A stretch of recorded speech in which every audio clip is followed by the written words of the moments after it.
Hello friends, welcome to my YouTube channel dream solutions. दोस्तों, आज हम लोग असम्बली लैंग्वेज लेक्चर नंबर 2 को स्टार्ट करने जा रहे हैं। लेक्चर नंबर 1 के दो पार्ट्स मैंने बनाए थे, part number 1 and part number 2। दोस्तों, पार्ट नंबर 1 में हम लोगों ने असम्बली लैंग्वेज को देखा था कि असम्बली लैंग्वेज क्या है, असम्बली लैंग्वेज के क्या क्या बेनिफिट्स हैं। लेक्चर नंबर 1 के पार्ट नंबर 2 में हम लोगों ने देखा था कि असम्बली लैंग्वेज के लिए कौन कौन सी फाइल्स रिक्वायर्ड हैं, कौन सा एडिटर है जिसके ऊपर हम लोग प्रोग्राम लिखते हैं, और मैज़म 6.15 और कंटेक्स्ट एडिटर हम लोग कैसे डाउनलोड करते हैं, इसको कैसे इंस्टॉल करते हैं। आज हम लोग इस लेक्चर के अंदर देखेंगे कि प्रोग्राम का स्ट्रक्चर क्या होता है। जो असम्बली लैंग्वेज है उसके प्रोग्राम का स्ट्रक्चर क्या है और डेटा टाइप्स कौन सी हैं, ये मैं आपको आगे बताऊंगा। उससे पहले कुछ दोस्त मुझे ये बात बोल रहे थे कि जो रन एज़म की फ़ाइल कॉपी करके एक्सट्रैक्शन के दौरान जो एक्सट्रैक्ट करके हम लोगों ने फ़ाइल जो रखी थी, उस फाइल में से मैंने आपको बताया था कि रन एज़म की फ़ाइल आपने कॉपी करनी है और जहाँ पे आपने अपने मैज़म 6.15 को इंस्टॉल किया है, जिस पार्टीशन के अंदर आपने वहाँ पे जाके मैज़म 615 के फ़ोल्डर के अंदर जाके आपने उसको रन एज़म की फ़ाइल को पेस्ट कर देना है। लेकिन कुछ फ्रेंड्स मुझे ये कह रहे थे कि हमें वो फ़ाइल मिली ही नहीं, तो मैं आपको दोबारा शो कर देता हूँ। हम लोग जा रहे हैं कंप्यूटर स्क्रीन के ऊपर। Subscribe now for more updates.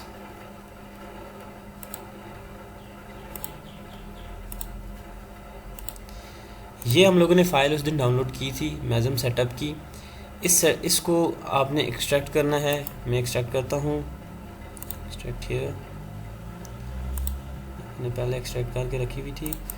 ये आ गई है आपके पास फ़ाइल मैज़म 615। अब यहाँ पे मैंने आपको ये बात बताई थी कि आपने जाना है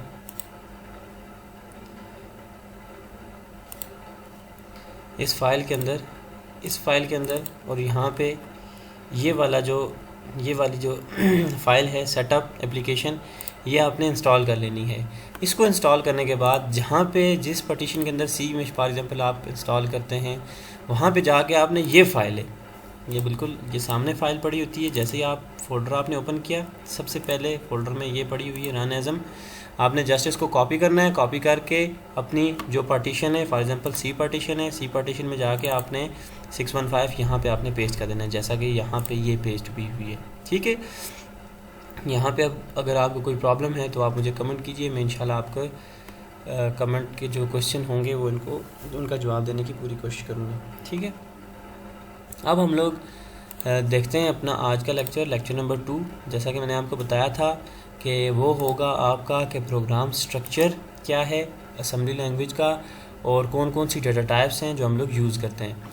तो स्टार्ट करते हैं। ये हमारे पास program structure of assembly language. अभी मैं आपको इतना इसको डीप में नहीं लेके जाऊंगा क्योंकि ये आपके लिए ज़्यादा कम्प्लेक्स हो जाएगा। अभी जो कुछ फाइल्स हैं जैसे .686, .model, .stack, ये चीज़ें मैं आपको अभी नहीं बताऊंगा क्योंकि ये थ्योरेटिकल हैं थोड़ा सा। तो इंशाल्लाह हम लोग इनको आगे देखेंगे कि इनका क्या काम है, क्यों इनको यूज़ किया जाता है। अभी मैं आपको सिर्फ बेसिक बता रहा हूँ, थोड़ा सा बता देता हूँ। जैसे ये .model फ्लेट std कॉल है, इसका क्या काम है। ये जो .model ये डायरेक्टिव है, ये स्पेसिफाई करता है कि आपकी रैम में आपके प्रोग्राम की कितनी स्पेस रिज़र्व होगी। ये .model ये बहुत सारे होते हैं, ये इसकी बिल्ट इन इसकी लाइब्रेरीज हैं, फ्लैट std कॉल। ये इनके अलावा भी बहुत सारी होती हैं, जैसा कि हमारे पास है टिनी है, स्मॉल है, मीडियम है, कम्पैक्ट है, ये भी यूज़ होती हैं। लेकिन ये इसकी बिल्ट इन है लाइब्रेरी, ये ज़्यादा यूज़ की जाती है, यूज़फुल भी है। उसके बाद है .stack। अगर हम लोग स्टैक मैनेजमेंट को यूज़ कर रहे हैं तो हमें इसे इनिशियलाइज़ करना पड़ता है। आपके जो आपकी इंस्ट्रक्शंस हैं उनके फ़्लो को कंट्रोल करने के लिए हमें इसको यूज़ करना पड़ता है। उसके बाद है जैसा कि हम लोग C++ में हम लोग करते हैं #include studio.h, #include conio.h, #include iostream.h। उसी तरह मैंने आपको पहले बताया था कि ये जो 32 बिट वर्जन है, इसके अंदर बिल्ट इन फंक्शंस है, बिल्ट इन लाइब्रेरीज़ हैं जो हमें कंसोल पे लेके जाती हैं। तो ये वाली जो यहाँ पे आपने ये जो लाइब्रेरी है ये इंक्लूड करनी है, इंक्लूड अरवाइन 32.inc। ये टोटली इसका वही काम है जैसा कि C और C++ में #include iostream.h या studio.h का काम होता है। ठीक है, उसके बाद इम्पॉर्टेंट जो है आपके पास वो ये है डॉट डेटा डॉट कोड, ये दो पोर्शन है। ठीक है जी। जो आपका प्रोग्राम होता है उसको 3 पार्ट्स में डिवाइड किया जाता है। एक होता है आपका डेटा सेगमेंट, एक होता है कोड सेगमेंट और एक होता है स्टैक सेगमेंट। ठीक है, मैं आज आपको बताऊंगा डेटा सेगमेंट क्या है, कोड सेगमेंट क्या है। डेटा सेगमेंट ये है डॉट डेटा, ये जहाँ पे लिखा हुआ है डॉट डेटा, यहाँ से स्टार्ट होता है और डॉट कोड से पहले ये ख़त्म हो जाता है।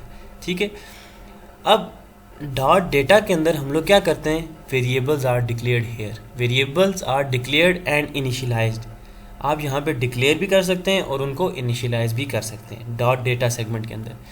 सिर्फ इसका यही है कि डॉट डेटा का जो सेगमेंट है आपके पास, उसमें आपने वेरिएबल्स को बनाना है और उनको इनिशियलाइज करना है। ठीक है, इससे ज़्यादा इसका कोई काम नहीं है। उसके बाद है आपके पास डॉट कोड सेगमेंट है। डॉट कोड सेगमेंट यहाँ से स्टार्ट होता है जहाँ पे डॉट कोड लिखा है, और एंड मेन, जहाँ पे एंड मेन लिखा है वहाँ पे ये ख़त्म हो जाता है। ये नीचे लिखा हुआ है एंड मेन, ब्लैक में मैंने इनको रखा हुआ है। ठीक है, ये यहाँ पे ख़त्म हो जाता है। इसके अंदर क्या होते हैं, डॉट कोड और एंड मेन के अंदर क्या है, आपके प्रोसीजर्स होते हैं। जैसे ये लिखा हुआ है मेन प्रोग, जैसे वहाँ पे हम लोग C++ में हम लोग लिखते होते हैं वाइड मेन। ठीक है, यहाँ पे हम लोग प्रोसीजर्स कुछ रख देते हैं। ये समझ लें आपका वाइड मेन, ये वाइड मेन है, मेन प्रोग। इसको आपने एंड भी करना है, तो इसको एंड किधर करेंगे, मेन एंड पी का मतलब procedure, main prog main procedure, main end P main end procedure, main prog end prog. ठीक है, यहाँ पे ये आपका प्रोसीजर एंड हो जाएगा। आप कुछ भी नाम दे सकते हैं। ठीक है, आप यहाँ पे मेन कोड भी लिख सकते हैं, कुछ भी आप लिख सकते हैं, लेकिन जब ये एंड होगा तो आपने लिखना यही है मेन एंड पी। प्रोसीजर को एंड करने के लिए आपने मेन एंड पी लिखना है। नाम आप कुछ भी रख सकते हैं, मेन के आगे आप कोई भी नाम दे सकते हैं। अब मेन एंड पी जो आप अपने प्रोसीजर को जब आप एंड कर रहे हैं तो उससे पहले आपने इसको एग्जिट करना है। एग्जिट का ये मतलब है कि आपने जो एग्जीक्यूशन है अपने प्रोग्राम की, वहाँ से एग्जिट होना है और कंसोल की तरफ जाना है। एग्जिट आपका ये कहता है। अगर आप एग्जिट यहाँ पे नहीं लिखते, मेन एंड पी के बाद लिख देते हैं या एंड मेन के बाद लिख देते हैं एग्जिट, तो आपकी कंसोल शो नहीं होगी। जैसे ही आप एग्जिट के ऊपर जाएंगे तो वो आपको डायरेक्ट कंसोल के ऊपर ले जाएगा, आपकी आउटपुट की तरफ ले जाएगा। ठीक है, एग्जिट का ये काम है। तो आपने अपने प्रोसीजर को एंड करने से पहले अपने प्रोग्राम को एग्जिट करना है, ताकि प्रोसीजर आपका बाद में एंड हो, पहले आप कंसोल पे चले जाएं। ठीक है, रिजल्ट अपना, आउटपुट अपनी शो कर लें। ठीक है, उसके बाद ये जो डॉट कोड है, मेन प्रोग है, जो आपका मेन प्रोसीजर है, उसके अंदर आप लिखते हैं instructions, executable instructions are written here. ठीक है, अब जो एग्जीक्यूटेबल इंस्ट्रक्शंस हैं उनका क्या सिंटैक्स है, वो कैसे लिखी जाती हैं, तो वो यहाँ पे मैंने ये लिखा हुआ है लेबल, निमोनिक्स, ऑपरेंड्स, कमेंट। अब सबसे पहले बात आती है लेबल क्या है। ठीक है, अब लेबल क्या है, लेबल हम लोग ज़्यादातर यूज़ करते हैं लूप्स के अंदर। जब मैं आपको लूप्स के बारे में बताऊंगा उस वक्त मैं आपको बताऊंगा कि लेबल कैसे यूज़ किया जाता है। अभी आप इस लेबल को इग्नोर कर दें थोड़ी देर के लिए। लेबल ये हम लोग ज़्यादातर लूप्स के लिए, लूप्स में यूज़ करते हैं। अगर जंप करना हो हम लोगों ने तो फिर हम लोग लेबल को यूज़ करते हैं, वैसे हम लोग इस लेबल को यूज़ नहीं करते। लूप्स में, जंप स्टेटमेंट्स में ये हम लोग लेबल को यूज़ करते हैं। अभी आप लेबल को भूल जाएं। उसके बाद हमारे पास आ जाता है निमोनिक्स। अब मैंने जैसे आपको बताया था कि निमोनिक्स असम्बली लैंग्वेज के अंदर यूज़ होते हैं। निमोनिक्स क्या है, निमोनिक्स हैं आपके पास जिनके पीछे combination of ones and zeros run कर रहे होते हैं। निमोनिक्स जैसे मैंने आपको बताया था, एडिशन का निमोनिक्स हो गया ऐड, सब्ट्रैक्शन का निमोनिक्स हो गया आपके पास सब। ठीक है, इसी तरह मूव होता है निमोनिक्स, इसी तरह लोड होता है निमोनिक्स। ये निमोनिक्स होते हैं, मतलब कि आप कौन सा ऑपरेशन परफॉर्म कर रहे हैं। सिंपल वर्ड्स में अगर मैं आपको बताऊं कि आप कौन सा ऑपरेशन परफॉर्म करना चाहते हैं, पहले आपने ऑपरेशन लिखना है। ठीक है, फिर उसके बाद आपने लिखने ऑपरेंड्स। ऑपरेंड्स कुछ भी हो सकते हैं। ऑपरेंड्स आपके रजिस्टर्स हो सकते हैं, आपके वेरिएबल्स हो सकते हैं। फॉर एग्जांपल आपने वेरिएबल v1 बनाया है, एक v2 बनाया है, आप ऐड करना चाहते हैं v1 और v2 को, तो आप सिंपल लिखेंगे ऐड v1, v2, सिंपल।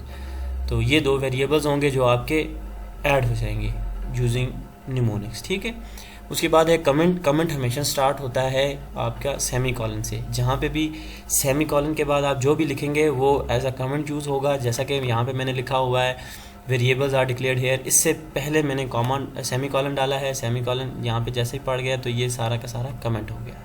ठीक हो गया, ये हो गया आपका प्रोग्राम का स्ट्रक्चर। अब यहाँ पे उन्होंने एक्सप्लेन किया हुआ है कि इंस्ट्रक्शन जो आप डॉट कोड, ये डॉट कोड मेन प्रोक कोई भी प्रोसीजर है, मेन प्रोक नहीं है वो, कोई और प्रोसीजर है जिनके अंदर कुछ भी आप एग्जीक्यूटेबल इंस्ट्रक्शंस लिख रहे हैं। तो इंस्ट्रक्शन क्या है? Instruction is a statement that becomes executable when a program is assembled. Simple सी बात है, जब आपका प्रोग्राम असेंबल्ड होगा उसके बाद आपकी प्रोग्राम जो इंस्ट्रक्शंस होंगी वो एग्जीक्यूटेबल हो जाएंगी। Instructions are translated by the assembler into machine language bytes which are loaded and executed by the CPU at runtime। Simple सी ये भी इसी की डिस्क्रिप्शन है। अब यहाँ पे ये बात आती है जो मैंने आपको ऊपर बताई थी। An instruction contains 4 basic parts. Number 1 label, this is optional. मैंने आपको बताया था कि लेबल को हम लोग यूज़ करते हैं लूप्स के अंदर या जंप स्टेटमेंट्स के अंदर। इसका एक स्पेसिफिक इसका यूज़ होता है, ये ऑप्शनल है। उसके बाद है इंस्ट्रक्शन निमोनिक्स रिक्वायर्ड, ये आपने लाजमी लिखना है। इंस्ट्रक्शन निमोनिक्स मतलब कि ऐड, सब, मूव, लोड, ये आपने लाजमी, निमोनिक्स आपने मतलब कि अपना फंक्शन आपने लाजमी देना है कि आप फंक्शन कौन सा परफॉर्म कर रहे हैं। ऑपरेंड्स यूजुअली रिक्वायर्ड, ऑपरेंड्स ये भी रिक्वायर्ड होते हैं। ये यूजुअली रिक्वायर्ड क्यों लिखा है ये मैं आपको प्रोग्राम्स में बताऊंगा। बाज़ प्रोग्राम्स में हम लोग ऑपरेंड्स को एक ऑपरेंड से भी काम चल जाता है, बाज़ में इस तरह होता है ये। ठीक है, ऑपरेंड्स यूजुअली रिक्वायर्ड। और कमेंट्स ऑप्शनल, कमेंट्स आप लिखना चाहें तब भी आपकी मर्ज़ी, ना लिखना चाहें तब भी आपकी मर्ज़ी। ठीक है, सिंटैक्स नीचे है, आपने कैसे लिखना है। लेबल है, निमोनिक्स है, जैसे ऐड v1 v2 सिंपल। और आगे आपने अगर कमेंट लिखना है तो सेमी कॉलन डाल के आप कमेंट लिख सकते हैं। Label is an identifier that acts as a place marker for instruction and data. अब इसका ये मतलब है is an identifier that acts as place marker। अब place marker का क्या मतलब है? आप एक जगह पे जब लेबल लगा देते हैं तो आप किसी और, अगर नीचे आप इंस्ट्रक्शंस पे मूव कर गए हैं तो आप उस लेबल के नाम के थ्रू आप वहाँ पे दोबारा मूव कर सकते हैं। फॉर एग्जांपल जैसे एक हमारे पास 2 डोर्स हैं, डोर 1 डोर 2, 2 डोर है। अब एक डोर पे आपने एक कोई बंदा खड़ा कर दिया है जो उनको गिन रहा है, लोगों को उस डोर से गुजर रहे हैं दूसरे डोर की तरफ। तो वो जो बंदा है, जितने लोग गुजर रहे हैं वो उनको गिनता जा रहा है। तो जैसे ही डोर 2 तक पहुंचेंगे तो अगर किसी बंदे ने वापस जाना है तो वो उस बंदे की तरफ जाएगा, मतलब कि लेबल की तरफ जाएगा जो आपने लेबल लगाया हुआ है। ठीक है, लेबल का सिंपल सा ये काम है कि लेबल आपको आप जंप कर सकते हैं, लेबल के थ्रू आप लूप्स में इसको यूज़ कर सकते हैं।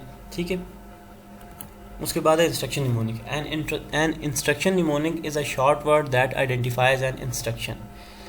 ये सिंपल सा कोई फंक्शन आप क्या परफॉर्म करना चाह रहे हैं जी, एडिशन आप परफॉर्म करना चाह रहे हैं। ठीक है, क्या आप करना क्या चाह रहे हैं, तो ये इसका काम है इंस्ट्रक्शन निमोनिक्स का। ठीक है, operands. Assembly language instructions can have between 0 and 3 operands, each of which can be a register, memory operand, constant expression or input-output port। अब ये कह रहा है कि assembly language के अंदर एक इंस्ट्रक्शन में कोई 3 या 0 ऑपरेंड्स हो सकते हैं। 0 भी हो सकता है ऑपरेंड, 1 भी हो सकता है, 2 भी हो सकता है और 3 भी हो सकता है। ठीक है, जैसे ये नीचे एग्जांपल दी हुई है 96। अब ये कांस्टेंट है, इमीडिएट वैल्यू है। ठीक है, ये एक ऑपरेंड है। 2 + 4 ये एक्सप्रेशन कांस्टेंट एक्सप्रेशन है। ठीक है, ये भी एक ऑपरेंड है। उसके बाद EAX ये रजिस्टर है, ये मैं आगे हम लोग पढ़ेंगे कि रजिस्टर क्या होते हैं, कौन से हम लोग यूज़ करते हैं। ये EAX एक रजिस्टर है, ये भी एक ऑपरेंड है। काउंट ये कोई मेमोरी है। फॉर एग्जांपल ये हम लोगों ने कोई वेरिएबल बनाया हुआ है काउंट के नाम से, ये मेमोरी है। तो ये आपके पास ये भी ऑपरेंड हो सकता है, मतलब कि कोई भी वेरिएबल आपके पास हो सकता है, मेमोरी ऑपरेंड हो सकता है आपके पास, रजिस्टर हो सकता है, कांस्टेंट एक्सप्रेशन हो सकते हैं या इमीडिएट वैल्यू कुछ भी हो सकती है। उसके बाद है आपके पास डेटा टाइप्स आप कौन कौन सी यूज़ करते हैं। जैसा कि मैंने आपको ये बताया था कि हम लोग 32 बिट वर्जन इसका यूज़ कर रहे हैं। पीछे भी लिखा हुआ है प्रोग्राम के शुरू में, अगर आप जाएं यहाँ पे ये लिखा हुआ है इंक्लूड अरवाइन 32.inc। 32 यहाँ पे लिखा है, या आप इसमें दो लाइब्रेरीज होती हैं, एक होती है इंक्लूड अरवाइन 16.inc और एक होती है इंक्लूड अरवाइन 32.inc। तो जब आप 32 यूज़ कर रहे हैं, अरवाइन 32 यूज़ कर रहे हैं, तो आपने जो वेरिएबल्स बनाने हैं वो भी 32 बिट के बनाने हैं, ठीक है। तो अगर आप 16 यूज़ कर रहे हैं, अरवाइन 16 यूज़ कर रहे हैं, तो आपने जो वेरिएबल्स हैं वो भी 16 बिट के बनाने हैं, ठीक है। ये डेटा टाइप्स हैं आपके पास। डेटा टाइप सबसे पहले हमारे पास आ गई बाइट है, 8 bit unsigned integer, B stands for byte, ठीक है। एस बाइट है 8 bit sign integer, S byte sign byte, ठीक है, एस फॉर साइन। वर्ड, अब 8 ये भी हम लोगों ने यूज़ नहीं करना, बाइट हम लोग यूज़ करते हैं, मैं आपको बाद में बताऊंगा ये क्यों यूज़ करते हैं। 32 बिट हम लोग यूज़ कर रहे हैं तो उसमें हम लोग ये बाइट भी यूज़ नहीं कर सकते, एस बाइट भी यूज़ नहीं कर सकते क्योंकि ये 8 बिट है sign integer. Word 16 bit unsigned integer, ठीक है, ये 16 बिट है, ये भी यूज़ नहीं कर सकते। S word signed word, sign integer sign word 16 bit है, इसको भी यूज़ नहीं कर सकते। डी वर्ड, इसको हम लोग यूज़ करेंगे because it is 32 bit unsigned integer, या एस डी वर्ड, इन दो को हम लोग यूज़ करेंगे क्योंकि ये 32 बिट है, ठीक है। ज़्यादातर हम लोग यूज़ करते हैं डी वर्ड का और बाइट का, इन दो का यूज़ करते हैं। डी वर्ड हम लोग इंटीजर वैल्यूज़ के लिए, फ्लोट वैल्यूज़ के लिए यूज़ करते हैं, और बाइट हम लोग यूज़ करते हैं स्ट्रिंग्स के लिए, कैरेक्टर्स के लिए, ठीक है। ये दो कॉमन आपने, दो मेन आपने याद रखने हैं। एक डी वर्ड, एक डेटा टाइप आपने डी वर्ड याद रखनी है, और एक डेटा टाइप आपने बाइट याद रखनी है। डी वर्ड 32 बिट है और बाइट 8 बिट है। ये हम लोग क्यों बाइट यूज़ करते हैं ये भी मैं आपको इंशाल्लाह बाद में बताऊंगा। तो अभी आपने सिर्फ इतना याद रखना है कि डी वर्ड और बाइट हम लोग यूज़ करते हैं। ये दो कॉमनली डेटा टाइप्स हैं जो 32 बिट असेंबली लैंग्वेज हम लोग जो ये वर्जन पढ़ रहे हैं इसके अंदर यूज़ होती है। D word integers, floating point values के लिए ये यूज़ होती है डी वर्ड, और जो कैरेक्टर्स और स्ट्रिंग्स के लिए हम लोग बाइट यूज़ करते हैं, ठीक है। Key points in MASM directives are case insensitive. For example it recognize dot data and dot data as equivalent. इसका ये मतलब है कि जो आपके पास मेजम है ये केस सेंसिटिव नहीं है, मतलब कि अगर आप डॉट जैसे डेटा लिखा हुआ है इसको आप कैपिटल भी रख सकते हैं, स्मॉल भी रख सकते हैं, कुछ भी रख सकते हैं, ये सबको सेम ही कंसीडर करता है। Reserved words have special meaning in MASM and can only be used in their correct context. अब कुछ होते हैं रिजर्व्ड वर्ड, कुछ होते हैं आइडेंटिफायर।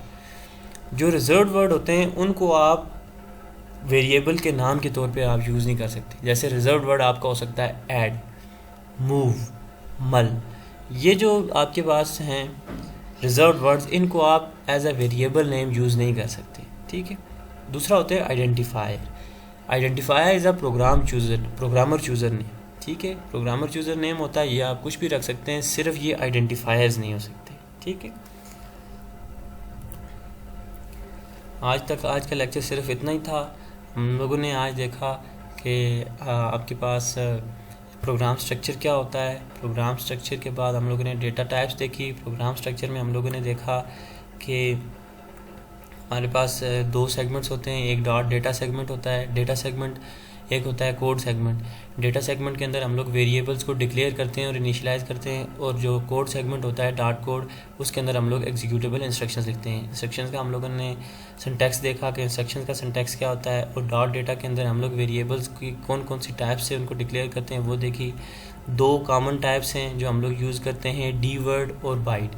डी वर्ड हम लोग इंटीजर फ्लोटिंग पॉइंट के लिए यूज़ करते हैं, और जो बाइट होता है वो हम लोग कैरेक्टर और स्ट्रिंग्स के लिए यूज़ करते हैं। आज के लेक्चर इतना ही था। Thank you so much.